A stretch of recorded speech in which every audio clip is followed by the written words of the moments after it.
বন্ধুরা, আপনারা দেখতে পাচ্ছেন আমার সামনে যে অ্যাপাচি RTR 2B গাড়িটি রয়েছে। এই গাড়িটির সমস্যা হচ্ছে এই গাড়িটির চাবি অন করলেও মিটার ডিসপ্লে লাইন আসে না। এই সমস্যার জন্য আমরা এর মিটারটি খুলেছি এবং হেডলাইটটি খুলেছি। হেডলাইটটি খুলে মিটারটি খোলার পরে দেখছি যে এর একটি ওয়ারিংয়ের যে মিটারের যে লাল তারটি থাকে এটি কেটে গেছে। এই দেখেন বন্ধুরা, আমরা গাড়িটি স্টার্ট করেছি, হেডলাইট জ্বলছে কিন্তু মিটারে কোনো লাইন নেই।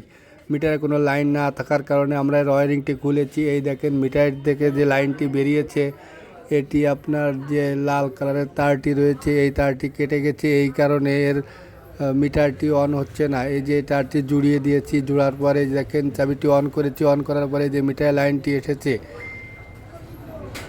ভিডিওটি ভালো লাগলে চ্যানেলটিকে সাবস্ক্রাইব করে দেবেন। ধন্যবাদ।